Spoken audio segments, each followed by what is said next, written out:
O meu e o seu Jesus foi esbofeteado, usou coroa de espinhos na cabeça, crucificaram ele em uma cruz de madeiro, desceram-lhe um martelo com pregos nas mãos e nos pés, para que eu e você tivesse vida, para que eu e você estivesse aqui nesta noite, tendo a oportunidade de adorar a Ele em espírito. Aleluia!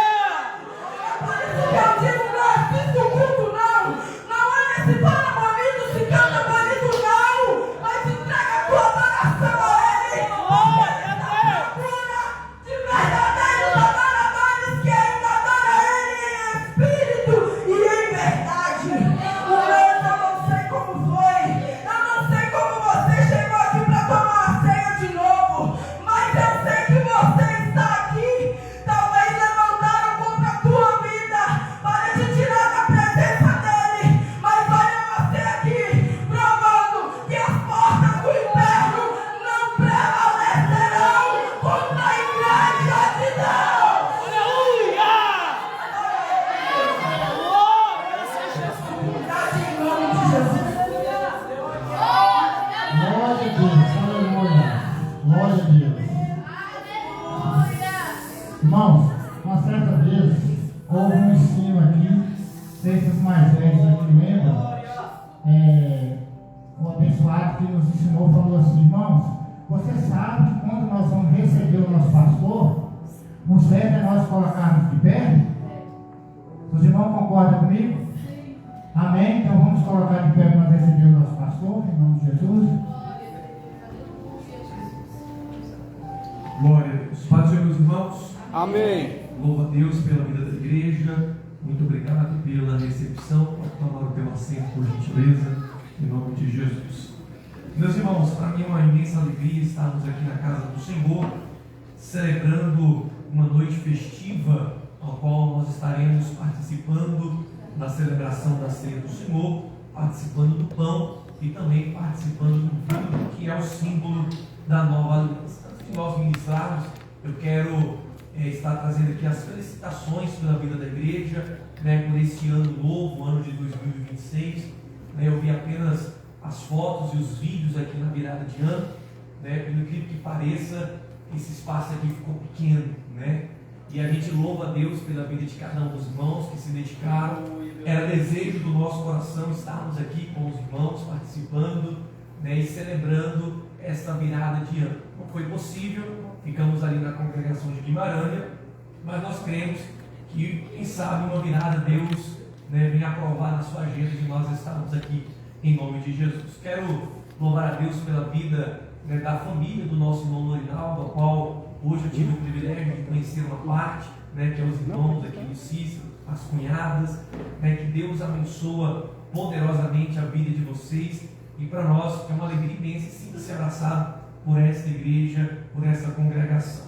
Tem a moça também, que eu esqueci o nome dela, Giovana, seja muito bem-vinda em nosso meio, viu, Giovana? Sinta-se abraçada por essa igreja em nome de Jesus. Confesso que eu já estava com saudade dos irmãos, quando a gente passa um período sem vir muito, na verdade nem na terça, mas quando falta o final de semana da ceia, parece que o negócio fica mais longo, e a gente ama estar aqui em Santa Juliana, e eu acredito que Deus vai estar abençoando esse ano, e esse ano vamos conseguir vir mais vezes em nome de Jesus. Para os irmãos que oram, para que Deus venha despertar mais ali nos meus obreiros lá em Guimarães, para que venha aliviar o fardo, a carga do trabalho ministerial, e nós estarmos aqui juntos. Está com a Bíblia aí, irmãos? Amém ou nem? Amém. Lucas capítulo de número 10. Lucas capítulo de número 10. Vamos ler um texto extremamente conhecido, a partir do versículo de número 30. Aleluia. Lucas capítulo de número 10, a partir do versículo de número 30. Justificando a ausência da irmã Geslaine, ela não está bem de saúde, então ela não está aqui conosco para participar da ceia, mas acredito que, se Deus nos permitir, terça-feira nós estaremos celebrando a ceia juntamente com a nossa irmã. Como é costume da congregação, pode colocar de pé aquele Pode? Lucas capítulo de número 10, a partir do versículo de número 30. Estamos em uma celebração da ceia, né? Acredito que se a gente desse um tempo maior para a irmã Carol, era melhor, né? Até falei com ela para ministrar hoje. Minha voz, como sempre, Francisco, rouca de novo.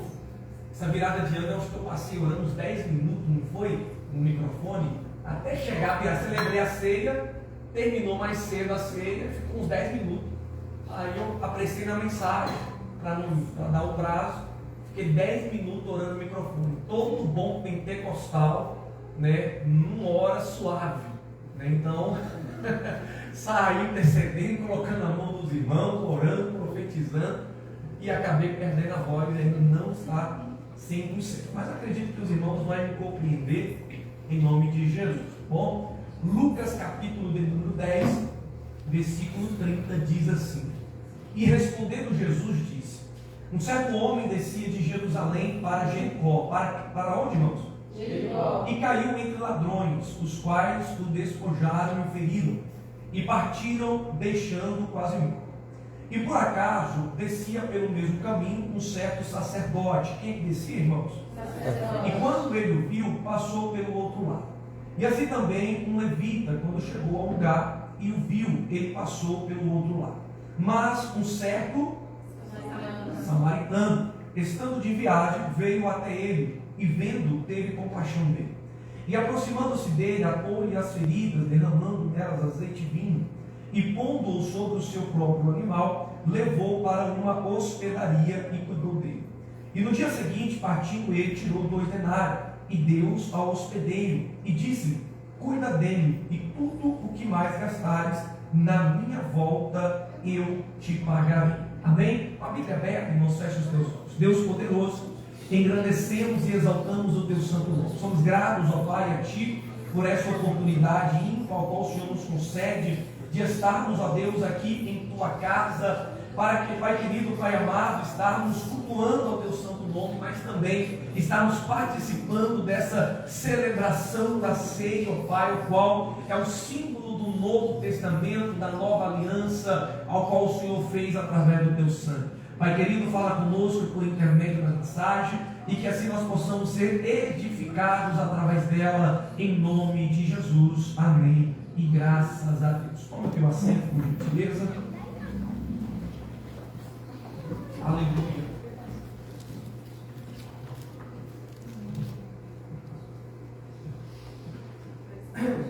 Meus irmãos, a Bíblia Sagrada, ela é dividida em 2 partes: Antigo Testamento, Novo Testamento.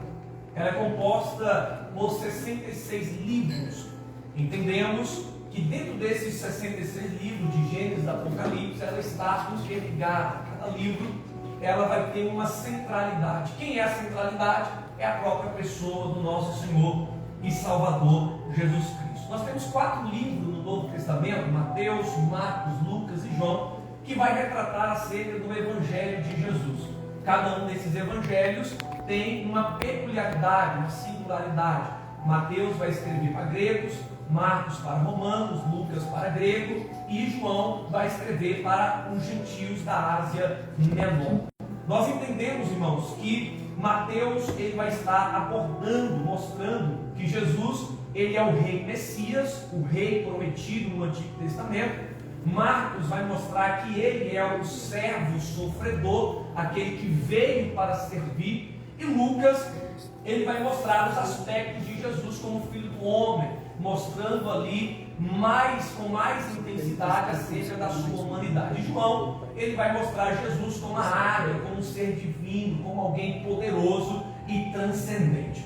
Quando nós olhamos para esse texto ao qual nós acabamos de ler, nós estamos olhando para dentro do Evangelho que segundo escreveu Lucas. Lucas, ele foi um homem ao qual ele buscou uma pesquisa, ele fez uma pesquisa para entender de fato como que funcionou a obra redentora através de Cristo. Ou seja, resumindo, Lucas não foi uma testemunha ocular do ministério público de Jesus. Ou seja, ele não participou, assim como Mateus e assim como João, que foram seus apóstolos. Porém, Lucas Lucas, ele foi discípulo do apóstolo Paulo. Sendo assim, sendo um doutor, sendo médico, um homem estudado, ele pesquisou acerca de Jesus Cristo e escreveu para o seu amigo chamado Teófilo.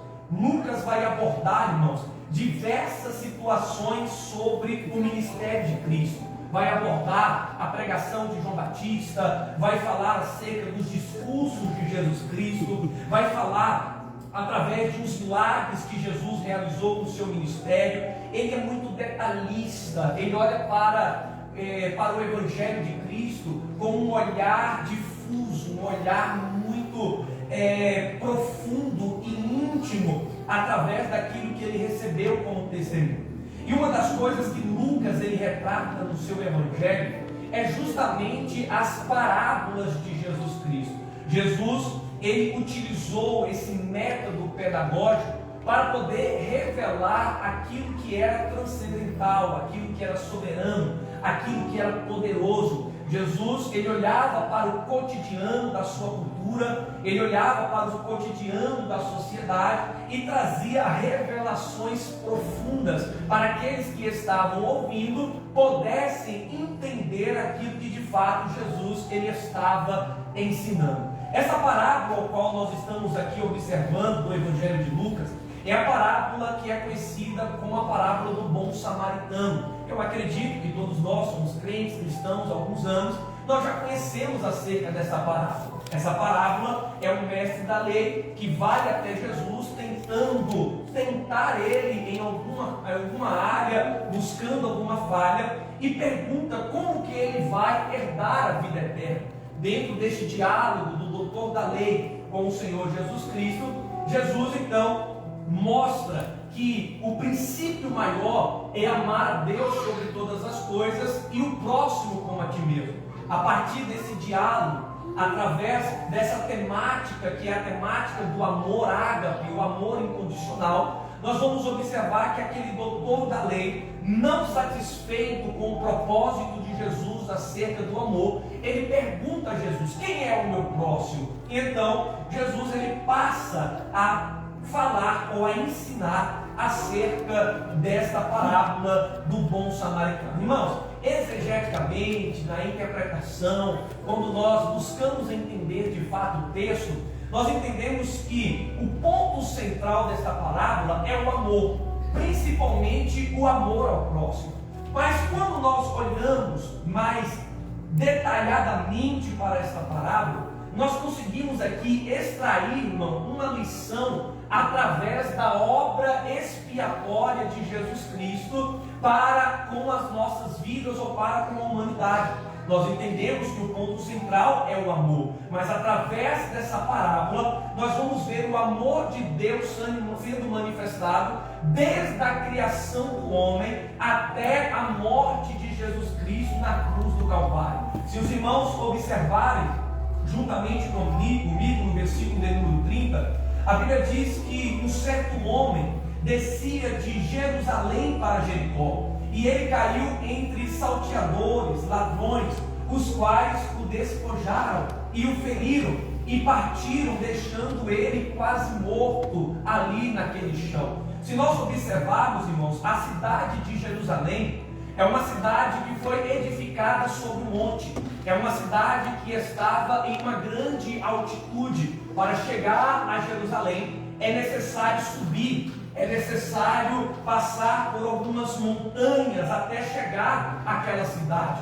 A cidade de Jerusalém, tanto no Novo Testamento quanto no Antigo Testamento principalmente, é uma cidade que mostra que ali havia uma presença gloriosa do Deus Criador dos céus e da terra, porque é desde o Antigo Testamento que o templo de sacrifício, o templo de adoração foi construída através do rei Davi. O rei Davi constrói o templo em Jerusalém. A partir de então, aqueles que buscavam a presença do Senhor iam até Jerusalém. De ano em ano, o sumo sacerdote ele entrava no lugar santíssimo ou santo dos santos para trazer a resposta de Deus para o povo daquela época. Então Jerusalém é um lugar que se encontra em uma grande altitude. Podemos dizer que Jerusalém pertence ao céu. Jerusalém, na sua simbologia, é onde está o trono da graça de Deus, aonde Deus se encontra assentado dentro do seu trono. A Bíblia vai dizer que esse homem, ele estava descendo de Jerusalém para Jericó. Jericó, ele ficava em uma baixa altitude. Jericó era uma cidade desprezada, era uma cidade que muitos não davam valor. Inclusive, foi no Antigo Testamento que eles foram pedra de tropeço para o povo de Israel, a ponto de que foi levantado muralhas e foi necessário Deus derrubar essas muralhas para o povo de Israel passar. Jericó, muitas das vezes, retrata a parte mais baixa da vida da humanidade. Se nós analisarmos essa história, esse homem é eu e esse homem é você. Esse homem é a humanidade criada por Deus. Em vez de nós irmos para Jerusalém, nós estávamos caminhando passos largos para Jericó. Em vez de nós sermos conduzidos para uma presença plena, nós estávamos sendo conduzidos para uma vida pecaminosa, uma vida, muitas das vezes, de iniquidade, de transgressão, longe da presença do Senhor. A Bíblia diz que Deus criou o homem conforme a sua imagem e semelhança, Gênesis capítulo de número 2, mas quando chega em Gênesis capítulo 3, a Bíblia diz que o homem, ele peca através da desobediência, comendo do fruto proibido, que é da árvore do conhecimento do bem e da árvore do conhecimento do mal. Nós entendemos que a desobediência entrou pecado na vida da humanidade. Jesus, na sua palavra, ele vai nos mostrar que esses ladrões, esses salteadores, eles bateram naquele homem, eles feriram aquele homem, eles roubaram tudo aquilo que o homem tinha. E é isso que o pecado e o mal faz na vida da humanidade. Quando ele entra na vida do homem, ele arranca o homem da presença de Deus. O homem, ele perde a essência de ser a imagem, ele perde a essência de ser a semelhança do Altíssimo. Ele começa a trilhar caminhos largos para Jericó. A Bíblia vai nos mostrar que quando o pecado ele entra e ele penetra na vida da humanidade, faz o homem, como diz o ditado, de gato e de sapato. Nós entendemos que o pecado, irmão, não alisa ninguém. A vontade do inimigo, a vontade do ladrão, a vontade do salteador, a vontade pecaminosa vai fazer o homem afastar da presença de Deus. Olhe para aqui, irmãos, não existe vida sem a presença do Senhor. Não existe, irmãos, a possibilidade de nós termos uma vida distante de Cristo, distante de Deus. E essa é o objetivo do pecado, porque Romanos capítulo de número 6,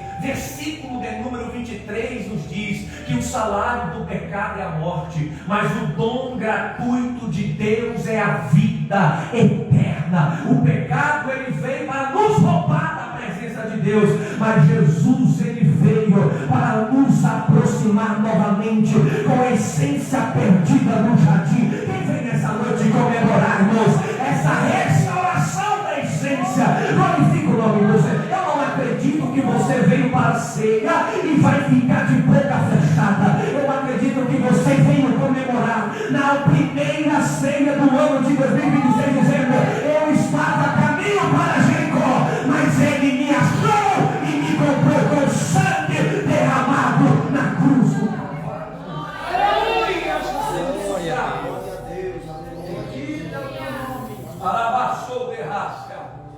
A Bíblia vai nos mostrar que o pecado tem o poder de nos ferir, o poder de nos machucar. O grande problema, irmão Teonilson e irmão Nivaldo, é quando nós subestimamos o poder do pecado, subestimamos o poder do mal. Muitas das vezes nós brincamos com aquilo que a Bíblia chama de aparência do mal. Muitas das vezes nós brincamos com aquilo que a Bíblia nos ensina para fugirmos, para resistirmos ao diabo, porque resistindo ao diabo ele fugirá de nós. Mas aquele homem, conforme a vida da humanidade perdida, descendo para Jericó, correndo risco naquelas montanhas, descendo para a altitude mais baixa dessa terra, nós entendemos que ele foi acometido por aqueles ladrões, despojado, ferido, partiram dali, deixando ele quase morto. Irmãos, quando a Bíblia fala, em algumas versões, acredito que alguma dos irmãos deve estar assim, semi-morto.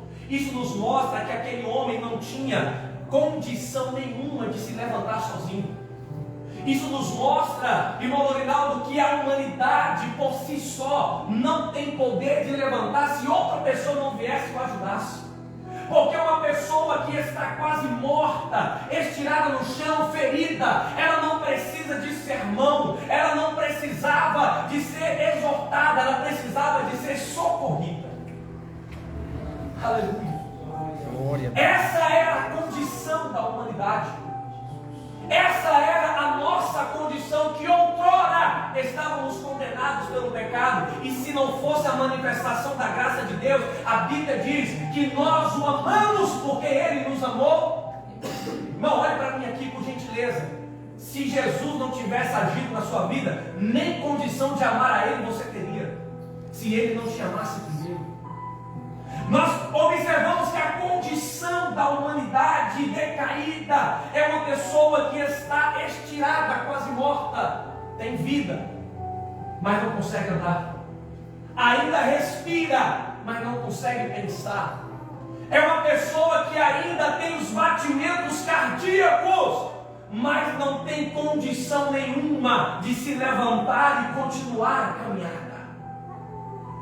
É por isso que nós observamos que Deus ele enviou o seu Filho, para que todo aquele que nele crer não pereça, mas tenha vida eterna. Presbítero, quando Deus olhou para a terra, e a Bíblia diz que ele não achou nenhum justo sequer sobre ela, e é por isso, a humanidade decaída, a humanidade estirada, a humanidade estava morta, porque Deus diz que se comeres deste fruto, certamente morrerás.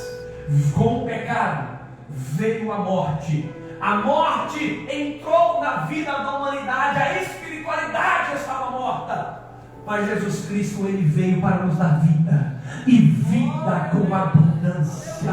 A Bíblia diz que somente Ele, através do teu Santo Espírito, que nos convence do pecado, da justiça e do juízo. Ei, irmão, para de bater no peito e achar que tu és o bambambam da igreja evangélica brasileira. Tu não é nada se não for a pessoa de Jesus Cristo. Nós somos pobres, miseráveis, pecadores. Não somos dignos de estar aqui. Não somos dignos de tocar na ceia. Não somos dignos de olhar para o céu. Mas tudo através da tua graça.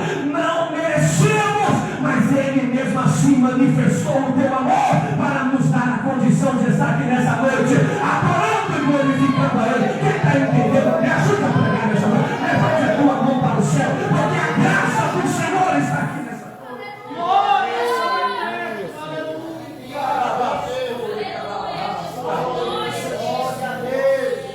Irmãos, hoje eu vim pregar a palavra, eu não vim animar o público. Porque quem anima público é palhaço. Nós somos ministros do Evangelho de Deus, e a palavra tem o poder de quebrar a pedra, de quebrar a pedra e restaurar o homem por inteiro. Aleluia! A humanidade perdida, olhe para cá, irmãos, ferida, machucada, respirava, mas não andava, era como um vale de ossos secos, presbítero doutor. Precisava receber a vida. Aleluia. Mas a Bíblia vai nos mostrar, no versículo de número 31 e versículo de número 32, que naquele mesmo caminho descia tanto um sacerdote quanto um levita. O sacerdote vê um homem estirado no chão e ele passa para o outro lado. O levita, da mesma forma, ele faz. Irmão, isso nos mostra, dentro do plano da redenção, que a lei e a religião não tem condição de ajudar o homem a chegar no céu. Eu vou repetir. A placa da igreja, está gravando aí, irmão Romário? A placa da Assembleia de Deus Missão de Patos de Minas não tem a condição de te levar para o céu. A igreja batista não tem condição de te levar para o céu. A igreja presbiteriana não tem poder de te levar para o céu. O pastor Ramon não tem condição de te levar para o céu. A Bíblia vai nos mostrar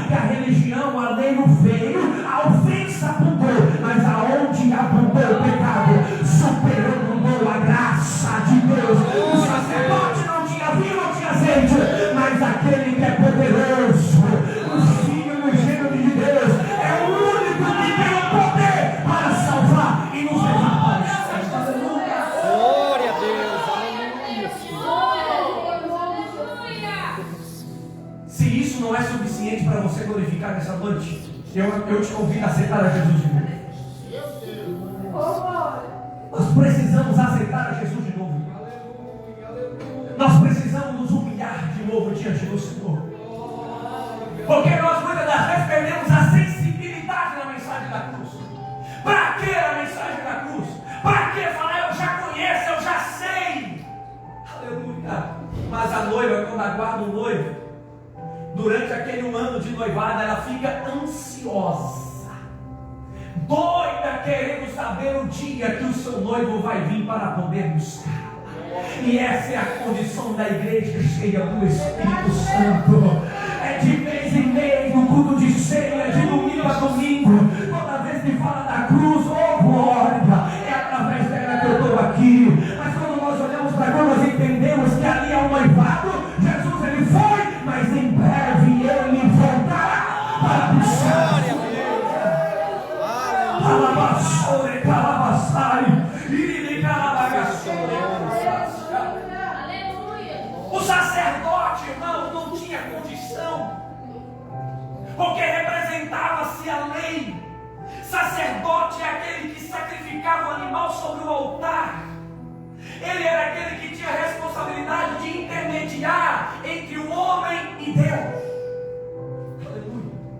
É por isso que a Bíblia diz que Jesus, ele é o nosso sumo sacerdote segundo a lei de Melquisedeque, segundo escreveu aos Hebreus. Porque ele é maior do que qualquer sumo sacerdote ou sacerdotes que pisaram sobre essa terra. Glória a Deus. Ele é o único que pode intermediar entre a humanidade e entre o Deus Todo-Poderoso. Aleluia. Os levitas tinham responsabilidades litúrgicas, não eram somente canções. Na verdade, as canções eram aquilo mínimo, eram as coisas mínimas que eles faziam, era entoar canções. Mas os levitas tinham a obrigação de carregar a arca da aliança. Os levitas tinham a obrigação de organizar a casa do Senhor. Os levitas tinham a obrigação de organizar o culto. Aquele que tem a condição de intermediar e aquele que organiza o culto não tinha condição de ajudar ninguém. Deus levantou Moisés, não foi suficiente. Deus levantou Noé antes, não foi suficiente. Deus levantou Abraão, Isaac, Jacó. Deus levantou Moisés. Deus levantou os profetas. Deus levantou os reis. E nenhum deles veio para salvar a humanidade. Só existe um nome. Qual nome é esse, pastor? Isaías capítulo 9, versículo 6. Porque o governo está sobre os teus ombros, e o seu nome é maravilhoso conselheiro, Deus forte, Pai da eternidade e príncipe. O seu nome será chamado Emanuel, que significa Deus conosco. O mesmo Deus Emanuel, soberano, transcendente, que mora ao terceiro céu, é o mesmo Deus que habita dentro da sua vida e lhe conduz para a salvação.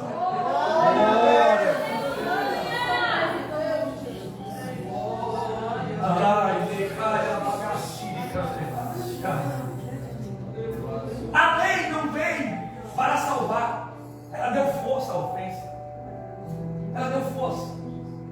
Tudo apontava para a pessoa de Cristo. O animal que era sacrificado apontava para Cristo. O sangue do animal apontava para Cristo, o sacrifício para Cristo, a liturgia, o tamanho do tabernáculo, do templo, todos os materiais usados, a arca da aliança, o candelabro no lugar santo, a mesa da proposição, o manerar que existia dentro do lugar santo, tudo apontava para Cristo. O altar do incenso, tudo apontava para Cristo. É por isso que no início eu comecei dizendo que o centro, não só da Bíblia, mas de todo o universo, tem nome: Jesus Cristo. Glória a Deus, Jesus. Se você vem nesse culto aqui preocupado, irmão, de ver o pastor, tu está frustrado, tu sai daqui frustrado. Mas se você veio aqui entendendo que Ele é o centro desta noite, eu acredito que você não sai da mesma forma que você entrou. Eu acredito que você não vai sair daqui do mesmo jeito que você chegou. Você sai renovado, regozijando, se alegrando na presença dele. Glória a Deus, irmão.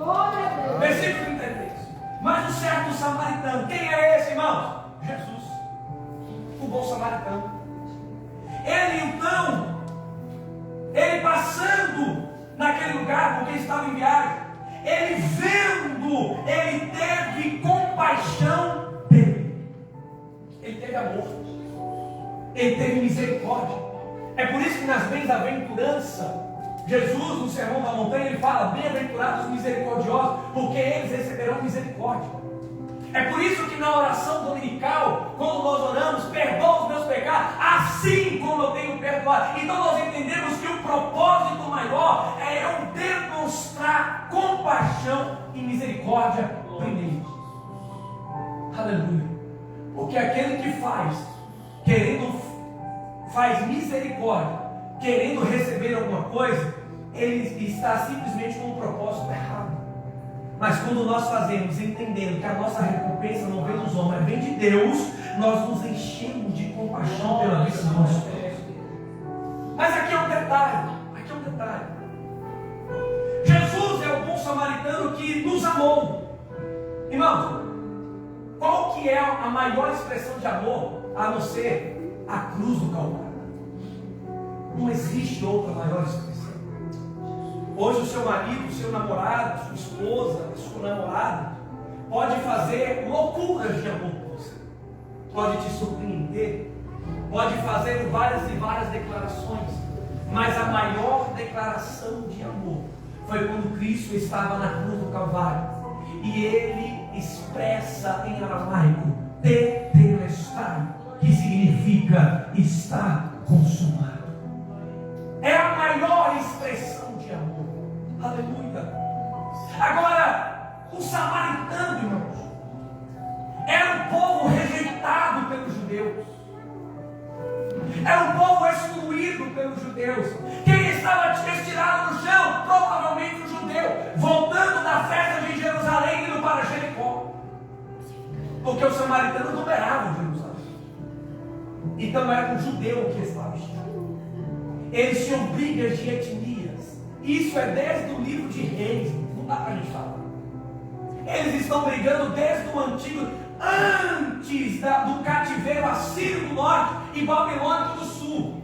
Eles já estavam brigando. Desde a divisão do reino com Jeroboão do norte e Roboão do sul. Há muitos e muitos anos. Os judeus chamavam o samaritano de cachorros, cãozinhos. Por isso que aquela mulher de Ciro Fenícia, ela fala sobre dar as migalhas dos pães para os cachorrinhos. Quando Jesus conversava com a samaritana, os discípulos ficaram perplexos, até a própria mulher. Como tu, sendo judeu, fala comigo? Mas sabe o que acontece? É porque a Bíblia, meu canal, Cléter, para quem sabe, nos diz que ele veio para os seus, mas os seus não receberam. A pedra que os construtores rejeitaram se tornaram uma pedra de esquina, uma pedra principal. Enquanto os judeus negligenciavam sacerdotes, levitas, existia ali um gentio, existia um samaritano estirado no chão, mas mesmo assim ele teve compaixão. Ele não olhou a sua etnia, ele não olhou as brigas históricas. Ei, meu irmão, deixa o passado lá atrás, passa a viver um tempo novo de regeneração na sua vida. O que importa não é daqui para trás, mas é daqui para frente, porque eu olho para o alvo, que é o nosso Senhor e Salvador, Jesus. Aleluia! Glória a Quem Deus. pode glorificar, irmão? Aleluia, Jesus. Eu vou finalizar. A Bíblia diz que ele se aproximou, atou-lhe as feridas, derramando nelas azeite e vinho, e pondo-lhe sobre o seu animal, levou para uma hospedaria dele. Versículo 34. Nós estamos olhando versículo. Olha para você ver, irmãos. Ele teve compaixão. Essa compaixão, irmãos, não é teórica, não é uma compaixão só de palavra, é uma compaixão que ele foi até onde ele estava. Para ajudar aquele homem, ele precisou se prostrar diante daquele homem. Ele precisou ajoelhar, ele precisou agachar para poder ajudar. Mas tinha um detalhe: ele não só teve compaixão, e não só foi até onde aquele homem estava, mas ele tinha o que era necessário para poder ajudar. O que ele tinha? Ele tinha os produtos, os materiais que eram usados para a área medicinal daquela época: azeite e vinho. Azeite e vinho. Irmão, nós poderíamos ficar mais meia hora só no azeite e vinho. A tipologia do azeite e aquilo que era usado no Antigo Testamento tem várias funções: acender lamparinas, fazer perfume, usar para feridos e tantas outras situações que ocorriam. O azeite que era extraído da azeitona, da oliveira, era algo poderoso, rico, algo extraordinário e valoroso daquela. E aquele homem, ele tinha azeite, algo de valor. Não olhou, não sabia o nome, não sabia o que tinha de fato acontecido, viu ele ferido, teve compaixão e pegou o que ele tinha de valor e colocou nas suas feridas. Eita Jesus, como essa parábola bate. Esse azeite é uma das representatividades do Espírito Santo, mas também nos mostra um processo de santificação sobre a vida do homem. O pecado nos feriu, mas a santidade de Deus nos separou. Eita Deus! O vinho representa a alegria, mas também representa o sangue. Isso nos mostra que através do teu sangue Ele nos santificou, Ele nos curou. Isaías capítulo de número 53: pelas suas pisaduras nós fomos, o castigo que nos traz a paz estava sobre Ele. Aleluia. Ai, irmão, como isso me toca. Glória a Deus. Eu amo falar de Jesus. Eu amo falar dessa obra. Ele colocou o azeite e Ele colocou o vinho. Ele santificou através do Espírito, mas Ele também nos lavou através do teu sangue puro carmesim. Isaías capítulo 1, se não me falha a memória, versículo 17 e 18: mesmo que os vossos pecados sejam como a escarlata, se tornarão brancos como a neve. Mesmo que eles venham ser como o carmesim, se tornarão alvos como a lã. Ou vice-versa. Nós entendemos que o sangue dele nos lava, o sangue dele nos purifica. Aleluia. E a Bíblia vai dizer que ele pôs aquele homem sobre o teu animal e levou para uma hospedaria e cuidou dele. Ele levou sobre si os nossos. Irmãos, eu não estou entendendo a obra da leitura aqui? Sim ou não, irmãos? Sim. Ele levou aquele homem até uma hospedaria, ou seja, ele colocou sobre ele uma carga, sobre o seu animal, e ele foi a pé. Ele precisou carregar aquele homem. Oh Jesus! Ah, se ele não nos carregasse quando nós estávamos perdidos nos nossos delitos e pecados. Ah, se ele não tivesse cuidado de nós. Eu nesse estado eu estaria morto. Porque quando eu estava no mundo, muitas coisas me ocorreu. Mas através da sua graça, Ele nos deu vida. Glória a Deus. E sabe para onde ele levou? Hospedaria. Segundo alguns estudiosos, vem dizendo que a hospedaria é a igreja. Além de ele te fazer igreja, ele prepara a igreja para cuidar daqueles que ainda estão chegando do mundo. Pegou, irmão? Ele te fez ser igreja. E eu acho que foi citado aqui, não sei se foi para a irmã Carol: e as portas do inferno não há de prevalecer contra a igreja, é o corpo de Cristo. A igreja é a noiva, é um privilégio. Nós fomos enxertados na videira verdadeira. Não merecemos, não éramos dignos, mas fomos comprados pelo teu sangue e nos tornamos a igreja, o corpo, a noiva do Senhor aqui nessa terra. Glória a Deus. Glória a Deus. Coloca de pé nessa noite, irmãos.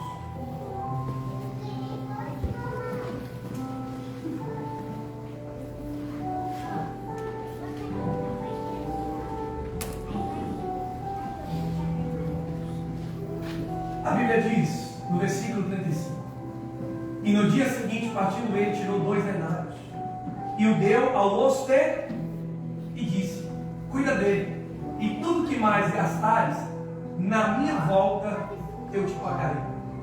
Cada denário, irmãos, é aproximadamente um dia de trabalho. Quando nós olhamos alguns aspectos dentro de uma hospedaria, ele estava pagando muito mais além do que ele deveria pagar. Cada denário valia-se ali aproximadamente de mais de uma semana dentro de uma hospedaria, ou mais, ou quase um mês, só um denário. A gente precisaria fazer os cálculos. Mas nós entendemos que ele pagou muito mais. Ele cuidou, teve compaixão e pagou muito mais. Aí a pergunta é: qual foi o preço que ele te comprou?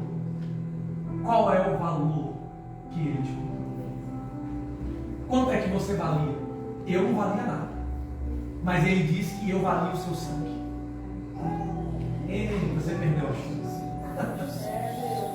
Desculpa, irmãos, eu não sou coach, eu não sou motivacional, mas tu não valia nada. Pobre, miserável, pecador, digno de nada, até hoje, digno de nada. Mas mesmo assim ele olhou para nós: tu vale aquilo que ninguém nessa terra conseguiria fazer, que é derramar o seu próprio sangue, um justo morrendo pelo injusto. Aleluia, Senhor. Ai, Biragassuri, Caragassai. Irmãos, eu não sei você, mas eu estou sentindo uma graça. Glória. O meu corpo está ficando todo arrepiado, não sei o que está acontecendo. Mas é uma manifestação poderosa do Espírito Santo nessa noite. Aleluia. Um valor grande ele nos deu a um hospedeiro dentro de uma hospedaria. E ele falou para o hospedeiro: irmão Francisco, cuida dele. Fecha os olhos. Cuida dele até que eu volte. Deixa eu dizer algo ao seu coração. Esse hospedeiro é o Espírito Santo, que manifesta também através da vida da igreja na hospedaria. Glória a Deus, aleluia. Em João 14 ele diz: eu vou, mas eu não vos deixarei órfãos, enviarei outro Consolador, Paracleto. Glória seja Deus. Aquele que estará convosco todos, o Espírito da verdade estará convosco todos os dias. Glória a Deus. O hospedeiro está cuidando de você. O Espírito Santo está te preparando. O Espírito Santo está te moldando. O Espírito Santo está te assistindo nas frentes. O Espírito, o Paracleto de Deus está cuidando de você. Glória a Deus. Até quando, pastor? Até que o bom samaritano falou: até que eu venha. Aleluia. Você já pegou? Aleluia. Porque a Bíblia diz que em breve há o ressoar da trombeta. Os que foram mortos em Cristo ressuscitarão primeiro, e depois todos nós teremos um corpo glorificado e entraremos para o cortejo nupcial nas bodas do Cordeiro, com um banquete preparado para a igreja. Em breve, o bom samaritano que morreu na cruz do Calvário, que usou coroa de espinho, virá para arrebatar a sua igreja. Nessa noite, quem está sentindo a presença do Espírito Santo? Aleluia, Senhor Jesus. Glória a Deus. Alabassore, calabassuri, calabarraça. Labassore, cantarabassuri, candereiraça. Não apagueis o Espírito. Não apagueis o Espírito. Não apagueis o Espírito. Porque é Ele que coloca as vestimentas brancas, as vestimentas de linho puro, preparando a noiva para o casamento. Aqui é o símbolo da nova aliança. Aqui está a aliança de noivado da igreja, o sangue e o corpo de Jesus. Glória a Deus. Feche os seus olhos, feche os seus olhos.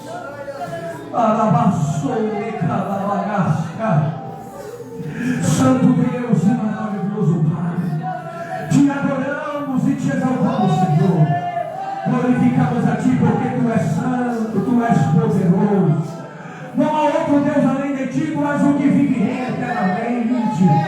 Pai querido, aqui está a Tua igreja, a hospedaria, Senhor.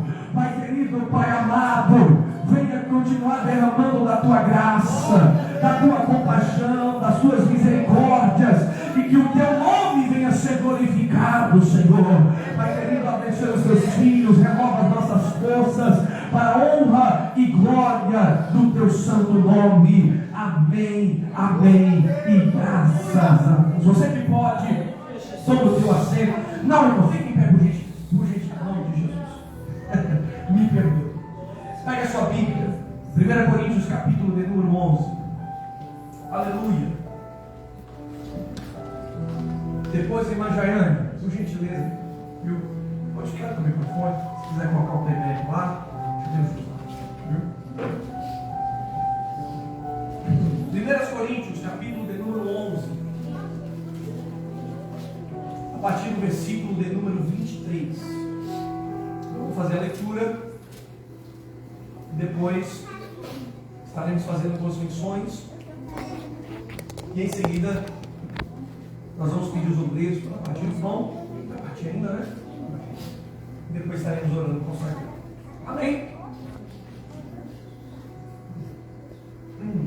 Já começou.